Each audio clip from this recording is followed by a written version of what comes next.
Let's pray. Almighty Father God, thank you so much, O God, today. Thank you for your blessing. Thank you for your goodness. Holy Spirit, we acknowledge your presence even by way of this virtual review, O God. Maraming salamat po sa technology na provide mo sa amin. Tulungan mo kaming maka-adapt as early as possible. Lord, we praise you and we glorify you, God. And may you make, O God, this review, this session, the lecture today to be a most productive day in the life of our review. Thank you so much, oh God. In Jesus' name, amen. Good morning. So, let's have this one.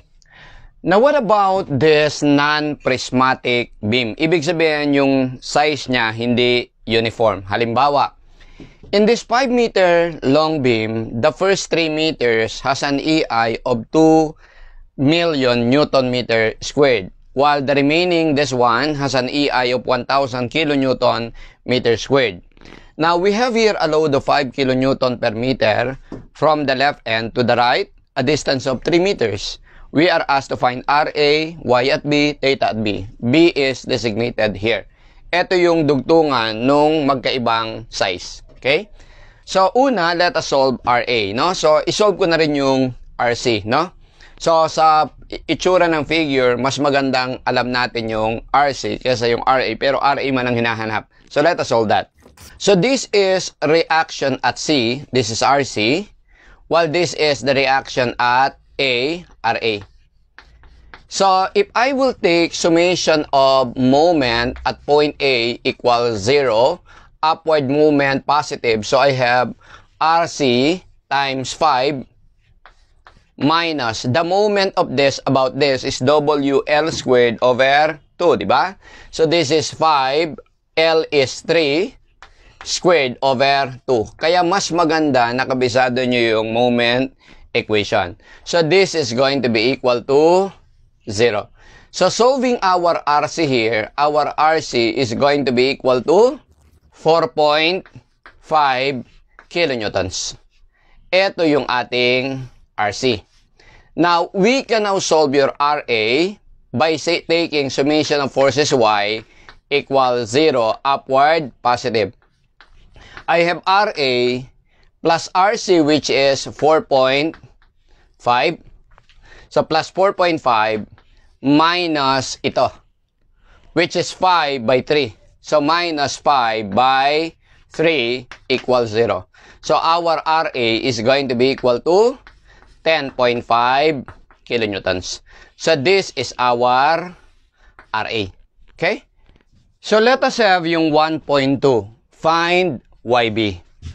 So, para sa YB, let us apply here, dahil non-prismatic to, para hindi na tayo mag-drawing ng elastic curve, kasi wala namang in-specify na method, ang gamitin natin yung conjugate beam. Sabi natin, di ba, yung sa real beam, di ba, yung load, shear, moment, theta, tapos Y diagram. Itong moment diagram sa conjugate beam maging load, shear, moment. Ang kailangan natin yung Y. Yung Y natin ng real beam is going to be equal to the moment at B in the conjugate beam. Na? Kuha.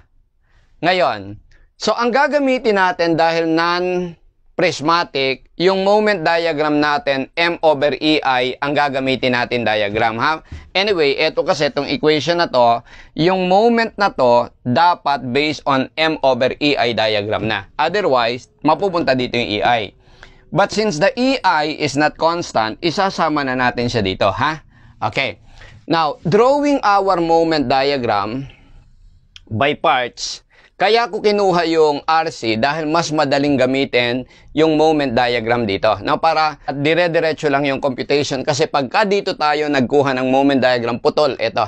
So, dito tayo para mula B, pakaliwa, dire-diretso. Okay? So, i-drawing ko yung moment at A diagram, no? So, due to this 4.5, ang moment dito is going to be, lagay ko yung computation dito, ha?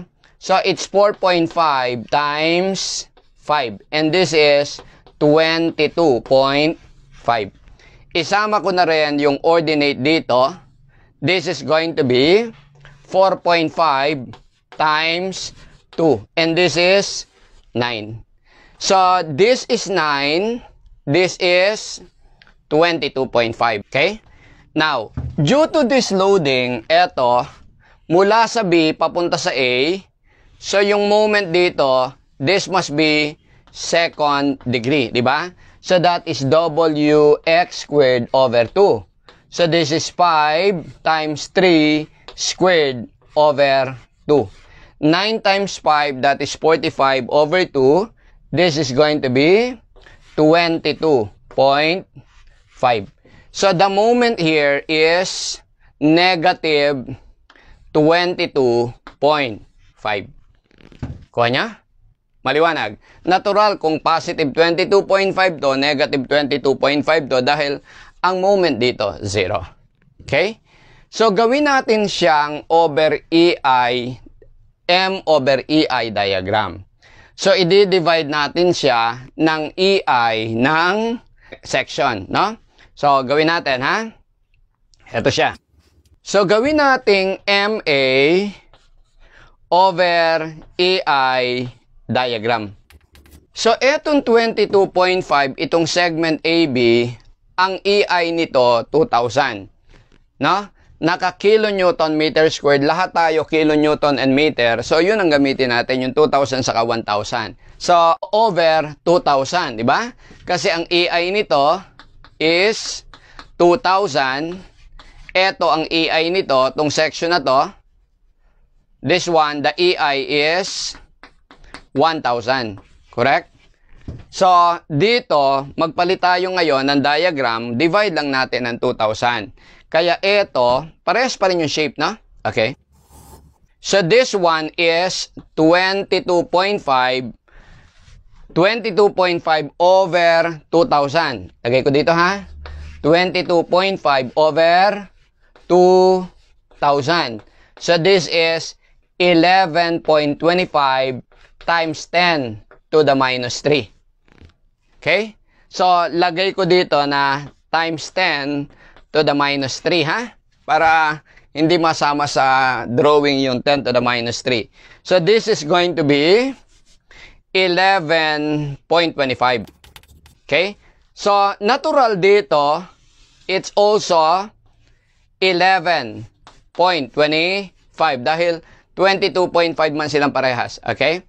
Pero dito sa 9 divided by 2,000, so this is going to be 4.5 times 10 to the minus 3. So this one is 4.5. Correct? Naintindihan? Pero dito sa area na to, over 1,000 lang. Kaya 9 divided by 1,000, so this is still, eto, is 9 times 10 to the minus 3. Tama? Naintindihan? Ito yung M over EI diagram natin ngayon. Okay? So, gawin natin ngayon to. So, etong trapezoid, hatiin natin sa dalawa pala. Kung ito ay 4.5, ito ay 11.25, it means this portion is 11.25 minus 4.5. That would be 6.75. Okay. So, this is 6.75. Okay? Now, so, sabi natin yung YB is the moment at B prime. Nandito yung B. So, lagyan natin to ng conjugate support. The external hinge becomes external roller. The external roller becomes external hinge. Ito yung conjugate beam natin. Ito yung A prime. Ito yung B prime ng conjugate beam. So, ang kailangan natin dito, yung reaction at C. RC prime. Okay? RC prime. Tapos, ito, tawagin natin tong dahil upward load to positive moment, tawagin ko tong F1.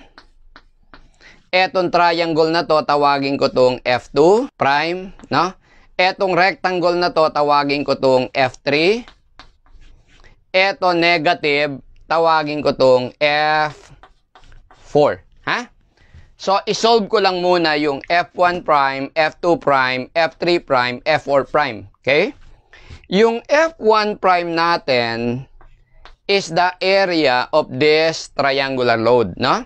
So, that would be 1/2 of 2 by 9 times 10 to the minus 3 yan, ha?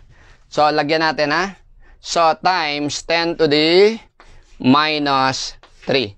So, this is going to be 9 times 10 to the minus 3. Yung ating F2 prime, eto, is going to be 1/2 of base 3 by height 6.75 times 10 to the minus 3. And this is 10.125 times 10 to the minus 3. Yung F3 prime natin is going to be ito. Area nitong rectangle, it's 4.5 by 3. So, 3 by 4.5 times 10 to the minus 3. So, this is going to be 13.5 times 10 to the minus 3. Yung F4 prime natin is going to be the area of this. This is second degree. So, therefore, you'll have here, area is 1/3 of base, 3 meters times height, 11.25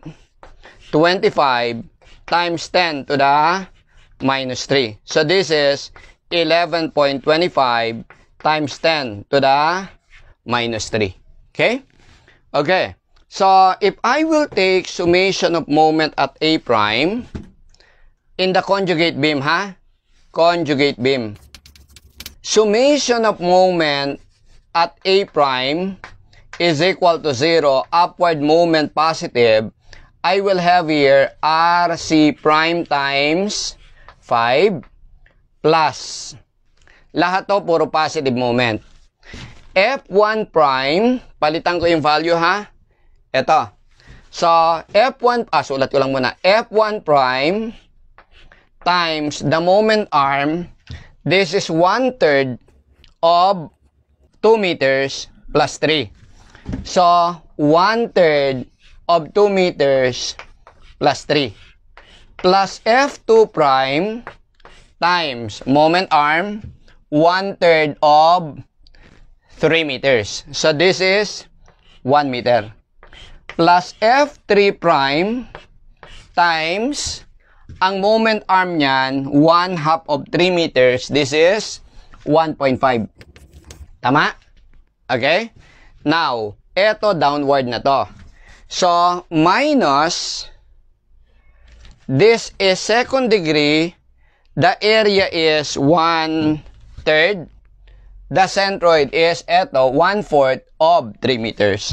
So, this is F4 prime times 1/4 of 3 meters. And this is equal to 0.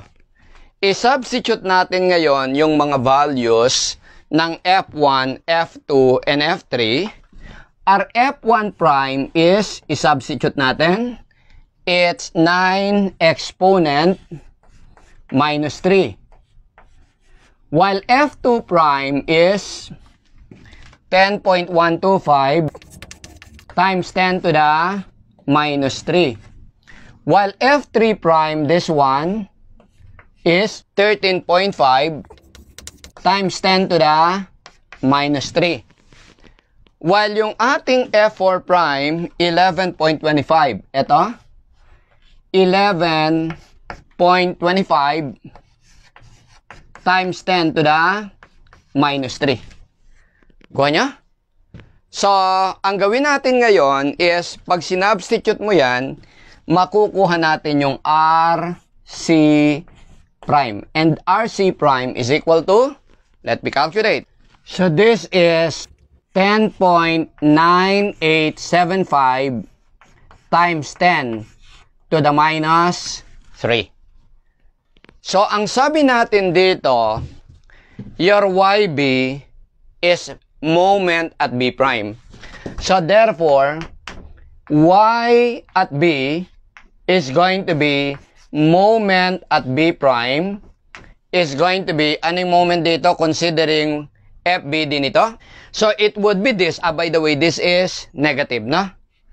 Negative. So, the negative sign meaning our direction is wrong. It must be downward. Pero hindi ko na itatama yung drawing, ha? I will just go by the drawing. Tapos, pag sinubstitute ko, yung negative ang isa-substitute ko, ha? Okay? So, it would be RC prime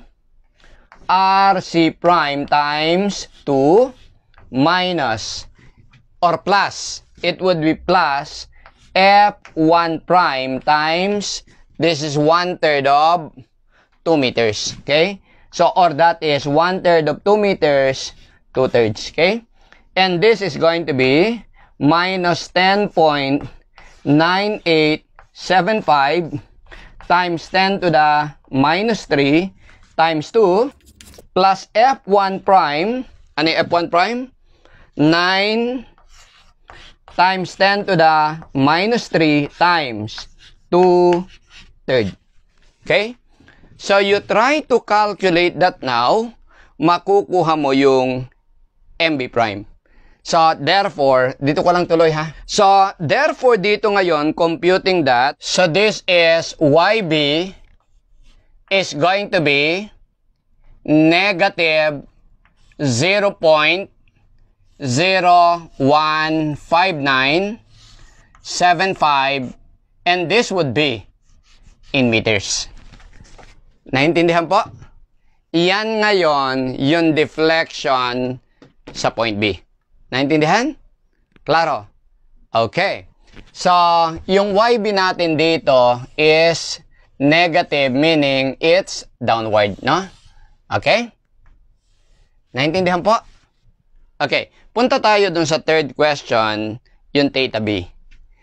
Yung theta B natin, sabi natin sa conjugate beam, yung theta is shear. So, therefore, yung theta at B in the actual beam is shear at B in the conjugate beam based on the M over EI diagram, no? So, this is going to be equal to RC prime minus F1 prime, no? Okay? So, or plus F1 prime. RC prime is, as we solve it, it's minus 10.9875 times 10 to the minus 3 plus F1 prime. Our F1 prime is, as we solve it, 9 times 10 to the minus 3. 9 times 10 to the minus 3. So, therefore, this is going to be equal to negative 1.9875 times 10 to the minus 3, and this is in radians. You follow? Ito yung theta at point B. Mas madali kapag ka non-prismatic beam, mas madaling gamitin yung conjugate beam dahil ang madadagdag lang sa'yo yung pag-solve ng mga additional reaction ng conjugate beam, pero once na na-solve mo yon, tapos yung mga area ng mga M over EI diagram, lahat puro mechanical na lang. Wala kang elastic curve, wala kang tangent line na i-drawing, wala kang additional equation except etong relationship lang na to.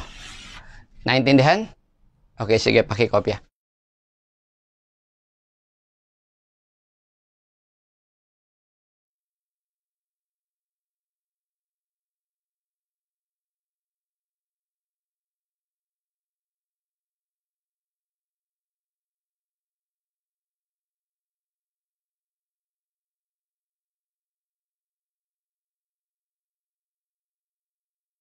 Okay, let's have this one. Another practical method in finding beam deflections and even frame and truss deflection is the unit load method. Minus the drawing of the elastic curves, the tangent lines, wala yung mga geometry dito. Ang meron lang dito is pure math and pure mechanics. Kailangan nyo lang matutuhan yung konting concept. The key equation dito is theta or y is summation of integral of mm dx over ei. M is the moment equation due to the actual loading. Small m is the moment equation due to the unit loading. Pag ang unit load mo ay unit moment where theta is required, meaning unit moment, the value of the moment is 1. Then, ang kalalabasan ay theta. Pag ang unit load mo ay horizontal, kaya unit ang value 1. Horizontal at the point where the horizontal deflection is needed. So that would be, this formula will result to x at that point. Pero pag ang unit load mo ay 1 vertical, so it would give you, the formula will give you the vertical load or vertical y at the point where the unit load is applied. You get it? So you apply the unit load where deflection is needed. Pag vertical deflection kailangan mo, vertical unit load. Pag horizontal deflection ang kailangan mo, horizontal unit load. Pag rotation ang kailangan mo, theta, then you apply a unit moment at that point. Yung direction ng unit load mo is an assumed direction of the deflection or rotation. You get it? Negative value will give you or will indicate that the direction of the deflection is opposite the assumed direction of the unit load. You follow? Okay. Let us have this problem. In this particular problem, hindi binigay yung EI, so we'll just give the answer in terms of EI. So, eto bale is 0 to 20 kN per meter, 6 meters long, and meron tayong 1 meter overhang dito. Let us solve first the reactions. So, tawagin natin tong reaction at A. Eto tawagin nating reaction at B. Now, yung resultant nito, this one, tawagin nating F1. Your F1 is equal to the area of that load diagram, that is 1/2 of 6 by 20. So, therefore, this is going to be 60 kilonewtons. Okay? And if we take summation of moment at point A is equal to 0, upward moment positive, I will have here RB times 5. Ito. RB times 5 minus F1. So, minus 60 times. This is 1/3 of 6 meters. So, this is 2/3 of 6 meters. So, times 2/3 of 6 meters, or that is 4 meters. And this is equal to 0. So, therefore, solving our RB is going to be, this is 48. So, RB is 48 kilonewtons. Let me reflect the value here. So, kung yung F1 natin ay 60, ito ay 48, so RA must be 60 minus 48. Tama? So, RA is going to be 12 kilonewtons.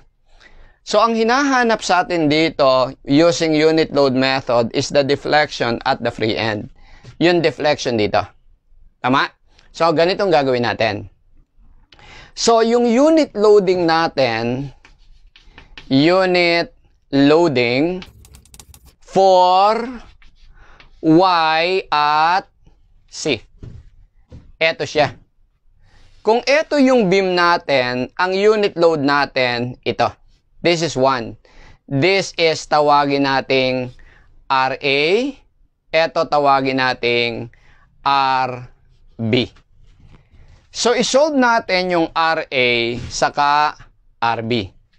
So, by taking summation of moment at point A is equal to 0, upward moment positive, so RB times 5, RB times 5, minus 1 times 6 equals 0. So, your RB is going to be equal to 1.6 over 5, that is 1.2. So, RB here is 1.2. So, kung ito 1.2 upward, ito 1 downward, so RA obviously must be downward. So, RA is 0.2 downward para 1.2, 1 plus 0.2, 1.2. Naintindihan? Ito yung unit loading for YC. So, yung ating Y at C is summation of MM dx over EI. Now, hahatiin natin tong loading into 2 segments. So, AB saka BC. Bakit 2 segments? Every point na magkakaroon ng change of loading and support or bend, 1 segment. Sa B kasi meron kang support, meron kang additional load, that is a point of change of loading. So, that would be a cut-off point. So, dalawang segments to, AB and BC. Itatabulate ko yung solution ko, ha? Okay? Ito ngayon yung segment natin. This is the segment. We have AB and also we have the BC. Now, ito yung ating moment equation from A to B. Ha? So, galing sa A to B, let us cut this section and let us call the distance from the left as X. So, yung moment dito sa section na to is RA. So, 12 times X. Correct? Then, minus ito. Remember, this is X. Ano yung formula ng triangular load moment? WX cube over 6L. So, minus W, 20 X cube over 6 times L. L is 6. Yan yung moment equation. Now, yung small m natin,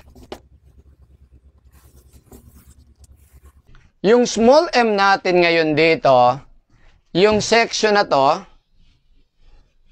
this is our X. Isa lang yung moment equation dito due to 0.2. And that is downward.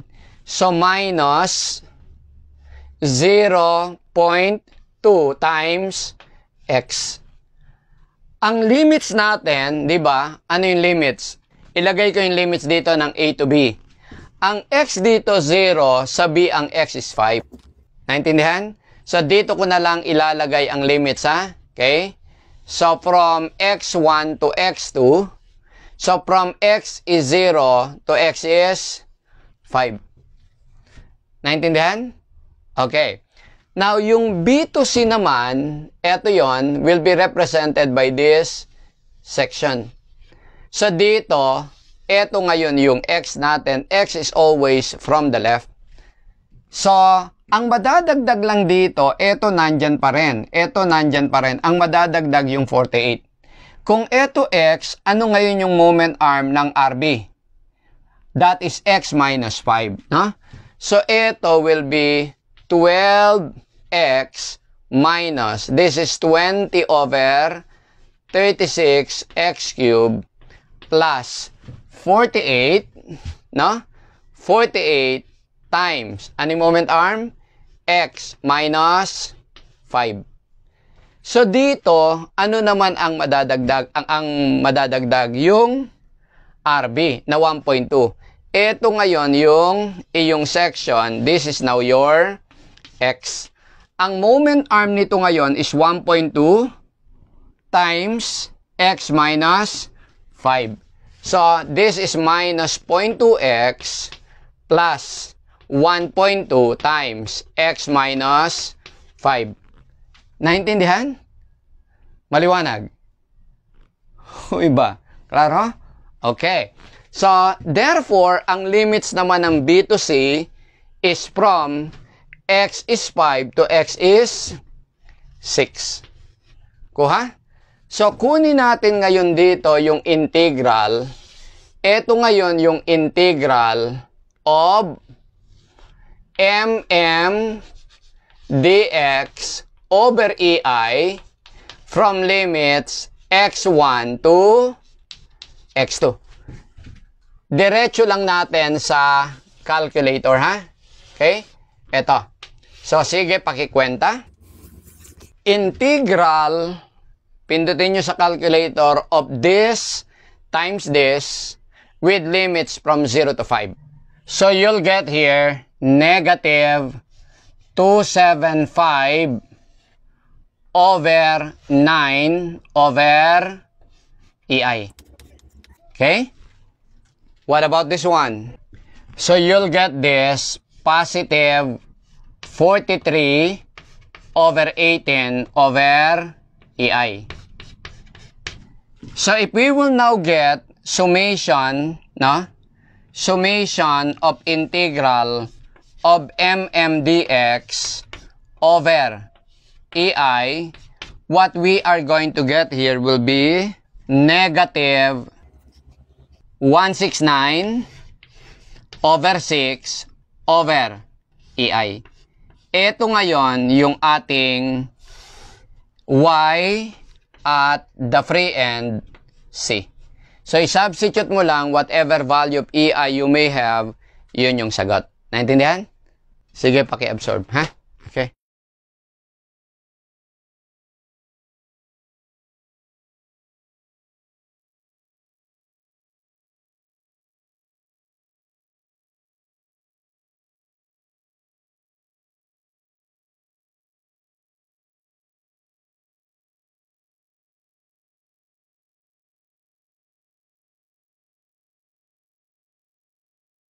Paano naman tong number 2? We're asked to find the rotation at the right support.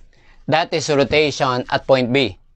Kung rotation at point B, then ang kailangan natin is unit movement at point B. Ito. So this must be a unit moment 1. I-solve natin yung reactions dito. Ito. Kung ito clockwise, dapat yung reaction magproproduce ng counterclockwise moment. Tawagin natin tong RB2. No? By taking summation of moment at point A, at yung point A, so summation of moment at point A equals 0. So you have 1, which is this moment, minus RB2 times 5 is equal to 0. So from here, we'll have RB2 is 1 over 5.2. So we say that this is 0.2. So force up equals force down. This is also 0.2. Parehas lang nito. So, yung ating theta at B is going to be summation of dx over EI. Yung pa rin.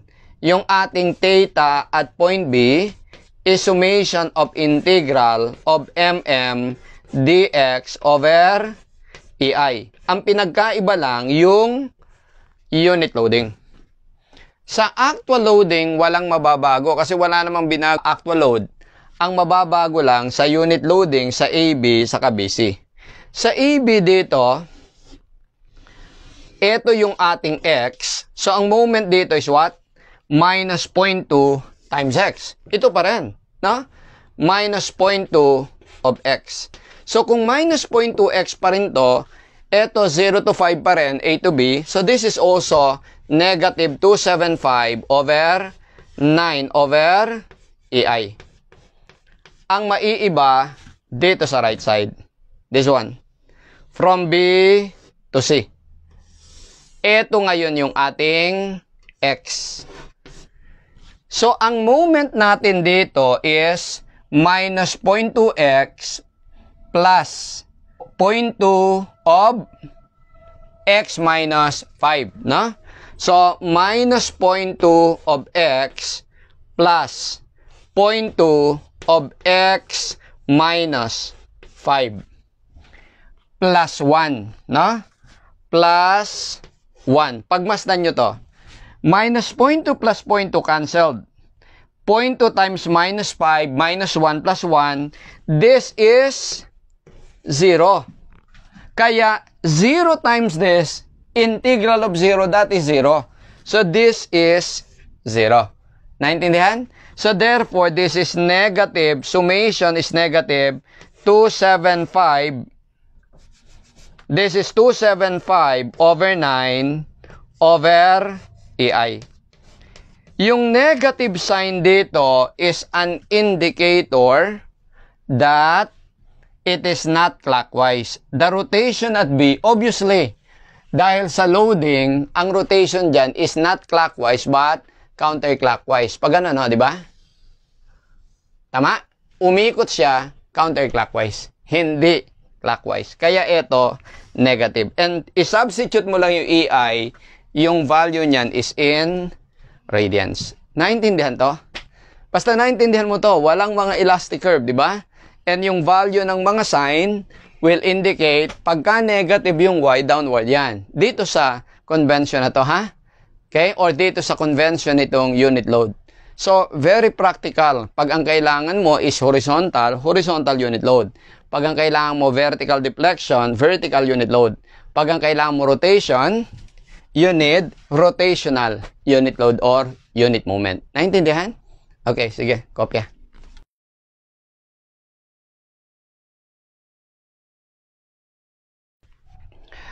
When it comes to frame deflection, yung principle sa unit load method is still the delta x or delta y or theta equals sum of mmdx over EI integral. Okay. Now, in this particular problem, we have here a frame. Yung E is this one, I is this one. We're asked to find delta x at C. If we're looking for delta x at C, the unit load must be towards the x, applied at C, and it is unit or 1. So, the moment in the segments here will represent the small m here. The moment in each segment of the beam here or of the frame here will represent the big M. Okay?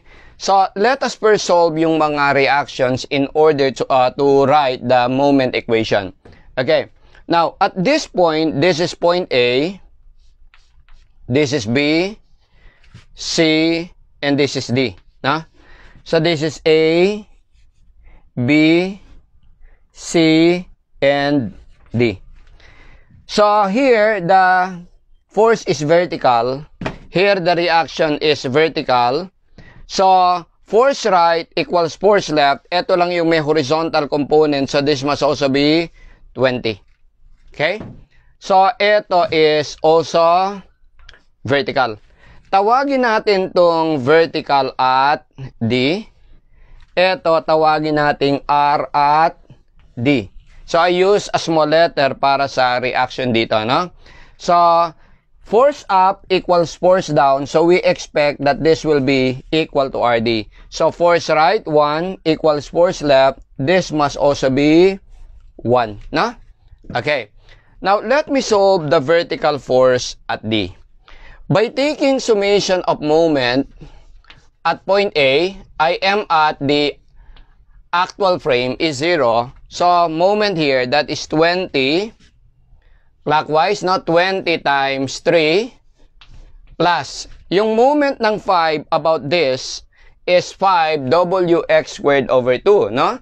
So, it is 5 times 6 squared over 2 minus VD.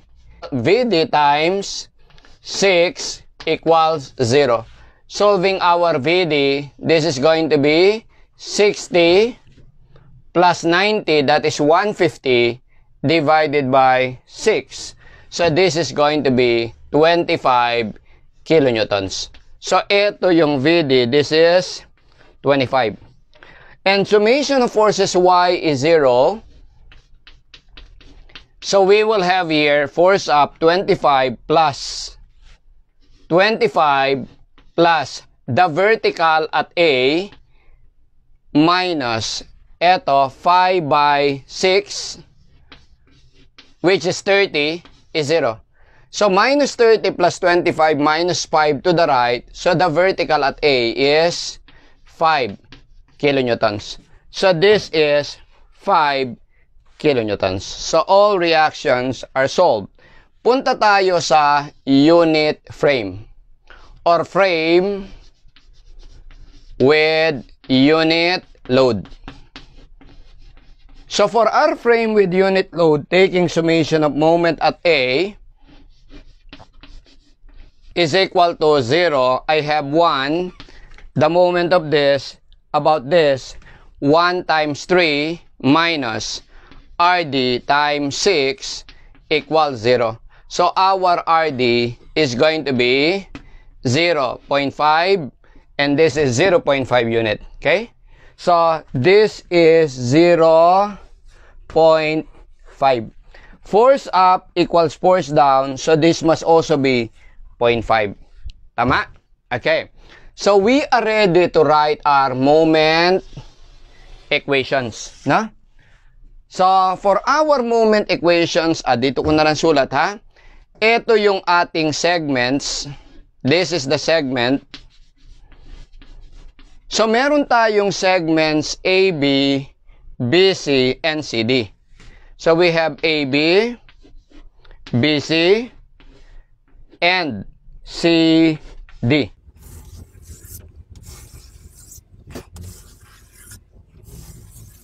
Now, ang tatandaan natin, tong A natin, ito yung origin. This will serve as our x-axis. This one will serve as our y-axis. So, any point on the frame, any element is point xy, no? Okay? Now, so, for AB, let me represent any point or any section. This has a coordinate of 0, y, no? So, ang coordinate niyan, 0, y. Ang distance niya from the A, from the origin is y. Diba? So, pagsulat natin ngayon ng moment equation niyan, M. Ito yung moment equation niya, capital M. It would be, yung 5 doesn't have moment here. It will only be 20 times y. So, this is 20 times y. Now, dito sa unit frame, it would be 1 times y, no? So, it is 1 times y. Clockwise positive, ha? Ito yung small m. Now, pagdating ngayon sa BC, by the way, ang limits niyan at A, y is 0, to B, y is 3. So, this is from 0 to 3. Ngayon, sa BC naman, here, any point on BC, ang coordinates nito is x, ang y nito is fixed at 3, no? Tama? So, ito yung ating x.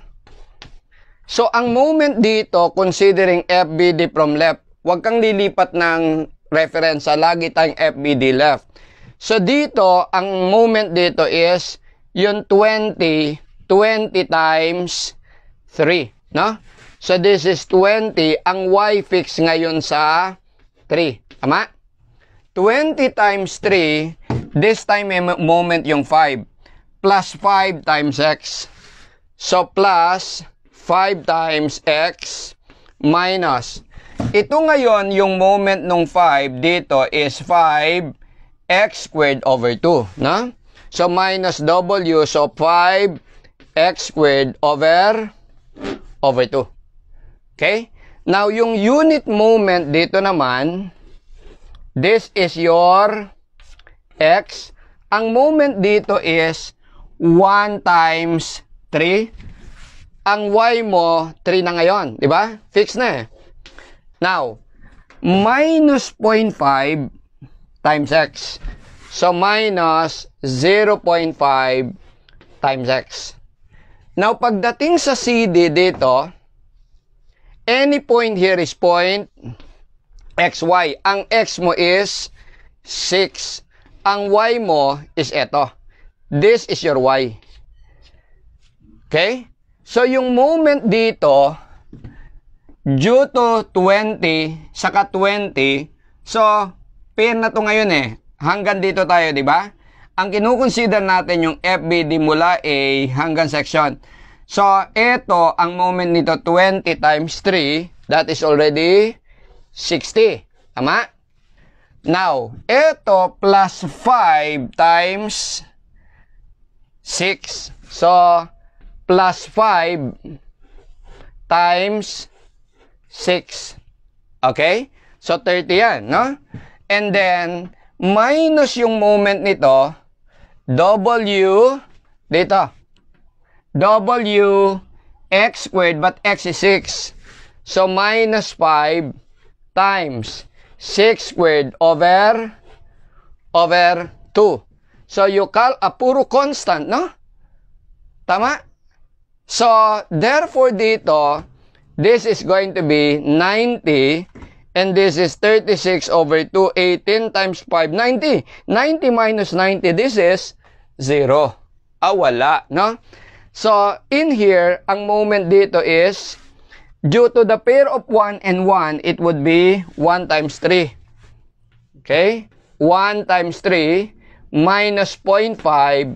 Ito, minus 0.5, ito, times 6. Minus 0.5 times, ang x mo ngayon ay 6. So, this is 0 pa rin. Tama? So, kung ika-calculate natin ngayon, yung integral of dx or dy, with this limit, sa b to c, at b, ang x is 0, at c, ang x is 6. Sa c to d, at c, ang y is 3. Sa d, ang y is 1. Anyway, 0 to. Integral of 0 times 0, this is 0. Eto. This is 180. This is 495. Okay?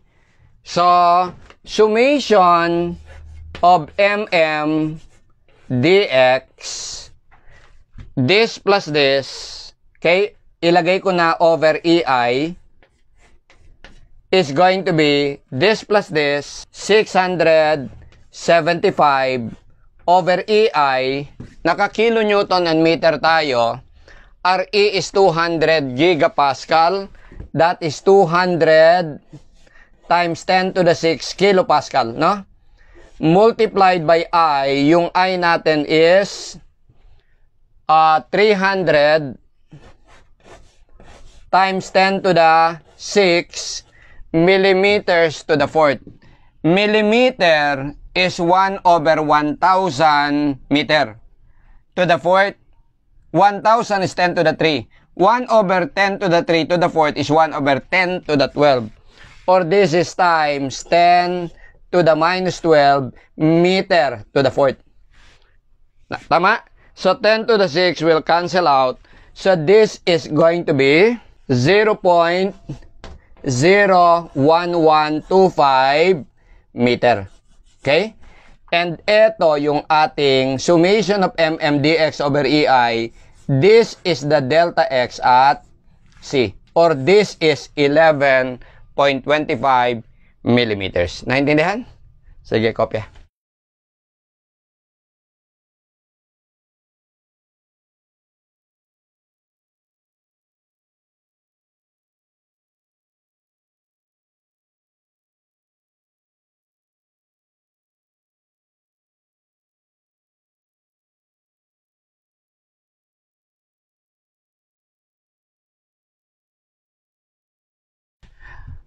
Now, for thrust deflection, ang principle is that theta or delta is equal to the sum of, you are familiar with this formula, change in length due to force, PL over AE. We discussed this in surveying and in strength of materials. While the change in length due to change in temperature is delta T alpha times L. Alpha is the coefficient of thermal expansion. Multiplied by P, the small letter P, is the bar force due to unit loading. Let me illustrate it. For this simple truss, area of all elements is 100 square meters, E is 200 gigapascal. We are asked to find the deflection at point C. I-compute lang muna natin yung quantity A times E, no? So, yung A times E natin is going to be 100 millimeter squared, 0.001 meter squared, no? So, that is times 10 to the minus 6 meter squared. multiplied by E, 200 gigapascal is 210 to the 9 Pascal or 10 to the 6 kilopascal, kilonewton per meter squared. So therefore, this is going to be, cancel yung 10 to the 6, you'll have 200, 100, or 20,000 kilonewtons. Ito yung ating AE, no? Now, let us solve the force P in all elements. Walang nabanggit na change in temperature. So, let us just compute the forces in all elements. Now, first, let us identify yung elements with zero force. This is 3-point element or 3-bar force element. These are collinear. So, this must be 0. Okay? Tama? Kung ito ngayon ay 0 sa joint F, this becomes 3 force element. 1, 2, 3. So, therefore, this one must also be 0. Okay? Tama? Ginawa ko na lang dotted line yung 0. No? So, it is the same thing with this and this. So, same concept lang. Kasi, they are 3 force element na kapares nito. No? So, therefore, masisimplify yung solution natin. No? So, dito sa joint C, eto, force down equals force up. So, this must be away from joint. This is tension. So, 10 kilonewton to. So, this must also be 10 kilonewton. So, that is plus tension. Naintindihan? Okay. Let me solve the other bar forces. This, and the rest, no? So, let me solve first the reactions. This is going to be the vertical at E, tawagin nating E vertical, walang horizontal. Ito is A vertical. This one is A horizontal. Force right equals force left, so this must also be 40. Tama po? So let us solve the reactions. If I will take here, summation of moment at point A is 0. Clockwise moment positive. So you have the moment here 10 times 4. So we have here 10 times 4 plus ito 40 times 3. Then minus EV times 8 is equal to 0. So, solving our EV here, our E vertical is going to be, E vertical is 20. So, this is 20. So, this is 10. Force up equals force down. So, this is going to be 20 minus 10. Or summation of forces along Y is equal to 0. So, you have A vertical plus 20 minus 10 is equal to 0. So, therefore, your A vertical here is going to be equal to minus 10. Ang ibig sabihin, yung A vertical, hindi upward, kundi downward. You follow? Naintindihan? Pero pwede na akong hindi mag-correct ng drawing, as is na lang yung drawing ko dito, yung assumption.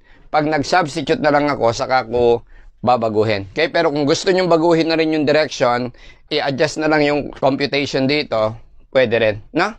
Okay? So, sige, correct natin. So, yung A vertical natin, hindi upward, kundi siya ay downward. Kung downward to, so dapat ito naka-minus. Kung naka-minus to, so this is now plus 10. No? Tama? So, itong A vertical natin downward, lagay ko yung value, this is 10. And this is 20.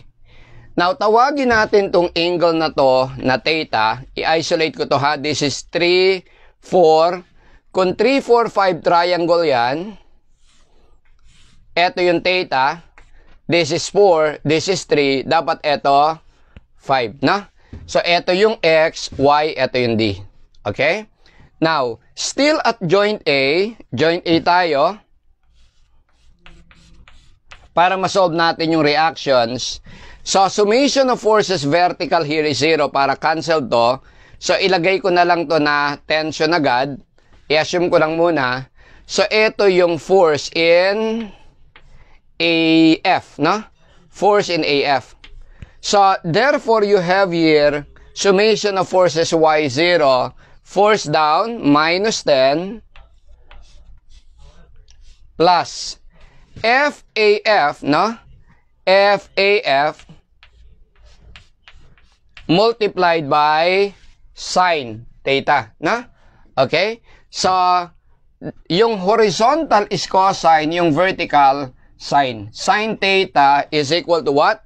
Kasi FAY eh, Y over D, times 3 over 5. And this is equal to 0. So, your FAF here is going to be equal to what? That is minus, or that is 50 over 3, no? So, this is 50 over 3. Positive siya, so it means our assumption that it is tension is correct. So, this is 50 over 3.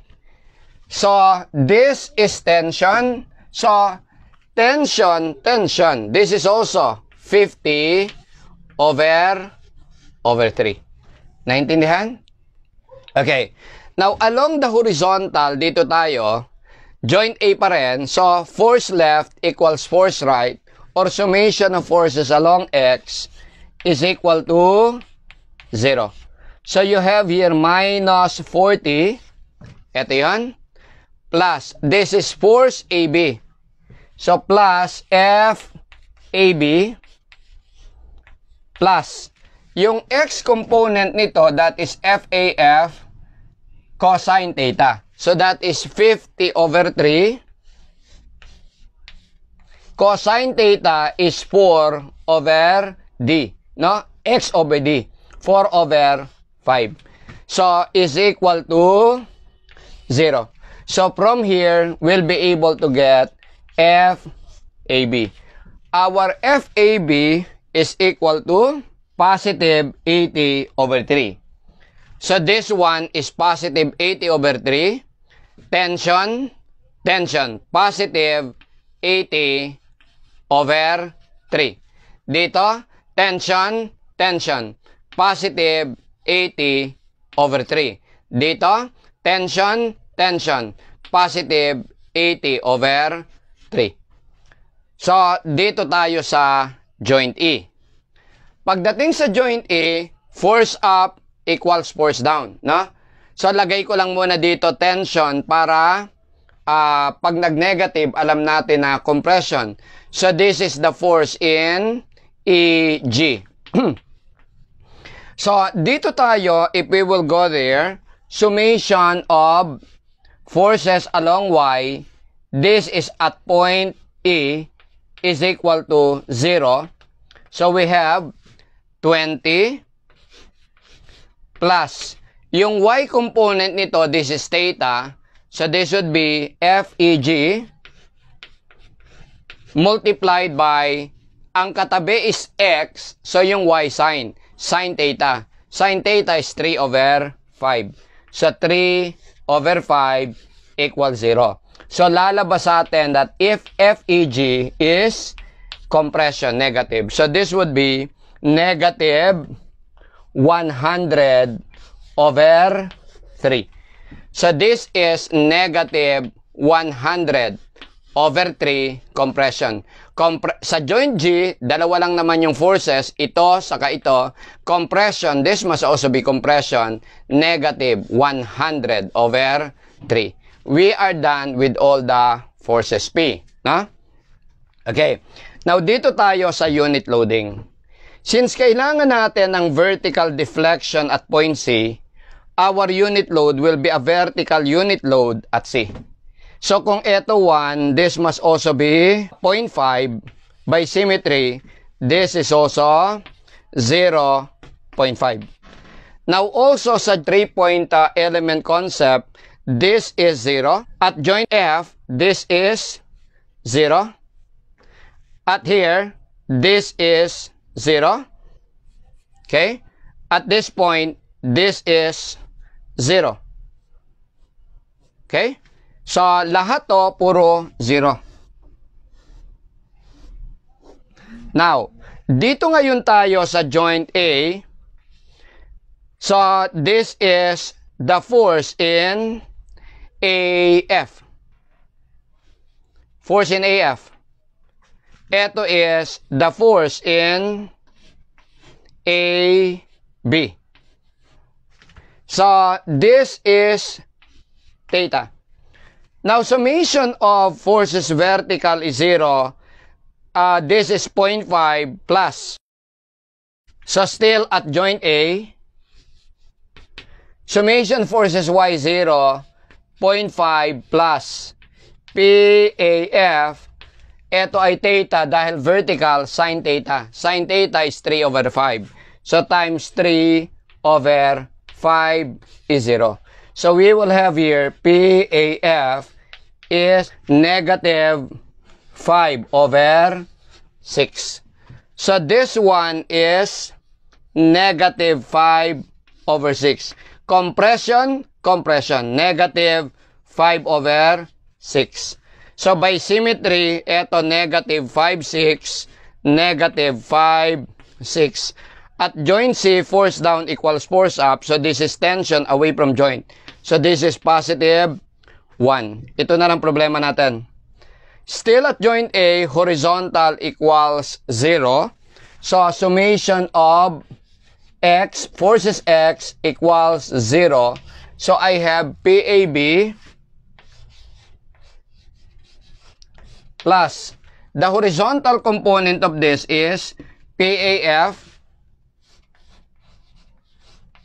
cosine theta 4 over 5. So, times 4 over 5 equals 0. But PAF is negative 5 over 6. So, PAB is going to be, notice, hindi ko na kinorek yung direction ng drawing ko, ha? So, pag sinubstitute ko na lang, ipapasok ko yung negative sign. So, therefore, this would be positive 2/3. So, ito is positive 2/3 tension. Ito, tension. At this point, tension, 2/3. This is also 2/3. Right? We are ready to make this computation. Maliwanag? Okay. So, lagay natin dito yung segment.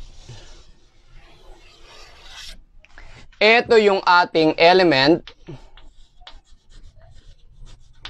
Simulan natin sa mga horizontal elements. AB, BC, CD, and then DE. Tapos yung vertical elements, BF. Tagay ko ditong guide, ito horizontal. Okay? BF, then CH, DG. Okay? Inclined outside elements, AF, FH, GH, and then GE. Inclined internal elements, CF and CG. Okay? Ito yan. So, ang kailangan natin dito, yung unit force, isa-isay natin yung mga unit force, no? So, you have here, sa horizontal, puro sila 2/3.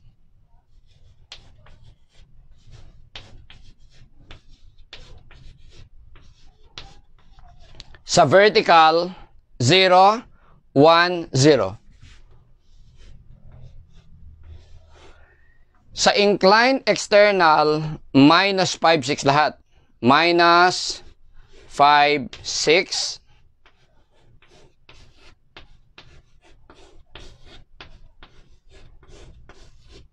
Sa internal, 0, 0. This is 0, 0. Now, lagay ko dito yung force, yung P. Okay? yung bar forces due to actual forces. Ito. So, yung sa horizontal, 80/3. Lahat sila. Sa vertical, 0, 10, 0. Sa external outer, 50/3.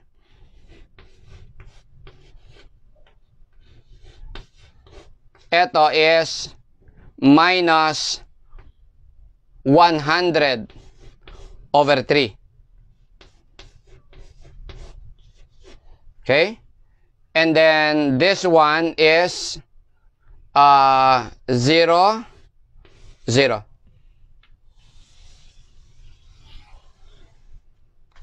Okay? Now, yung L natin, yung lahat ng horizontal, 2 meters. Yung vertical, eto, kung eto 3, 1.5 to, no? So, this is 1.5, 3, 1.5. Then, sa inclined, kung eto 5, this is 2.5. Lahat ng inclined, 2.5. So, let us compute yung PL times P. Yung AE, sa dulo ko na lang ilalagay, ha? So, computing yung P times L times P sa bawat isang element. Eto, this times this times this. This is 320/9, no? Okay? So, pare-parehas lang silang apat. 320/9. This one, 0. This one, 30. This one, 0. Ito, negative, negative. Ito, negative times negative, positive. So, this would be 625/18. 625/9. Okay? This is 0. This is 0. So, yung summation of PL times P is going to be, i-add lang natin to, this would be 241.67. So, therefore, our delta Y at point C, which is summation of PL over AE times P, is going to be 241.67 over AE is 20,000 over 20,000, and this is going to be 0.01208 meter, or this is 12.08 millimeters. Nasundan niyo?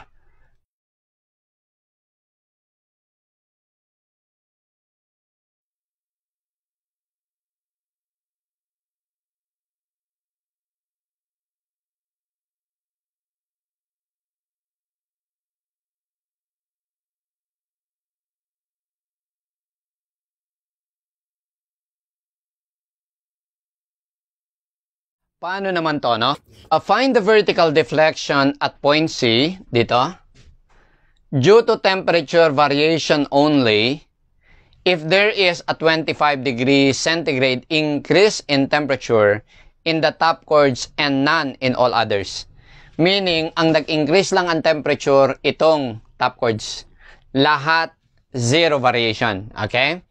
Now, the coefficient of thermal expansion is 11.6 times 10 to the minus 6. So, let us solve it.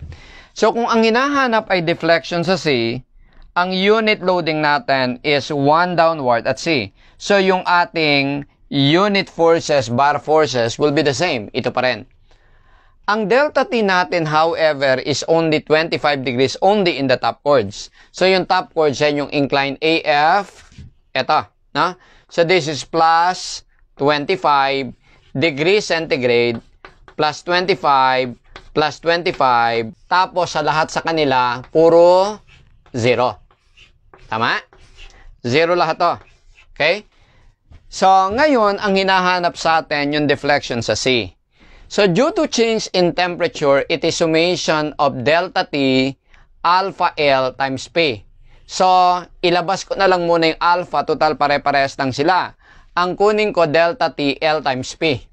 Delta T L times P. Okay? Alright. So, computing them, eto, yung ating delta T L times P, eto puro 0 to, kasi 0 man to. Eto, puro din 0, kasi 0 man to. Eto lang meron, negative, negative, eto, negative, negative. Okay? Eto, 0, 0. Compute natin. So, this is negative 625 over 12. Lahat sila negative 625 over 12.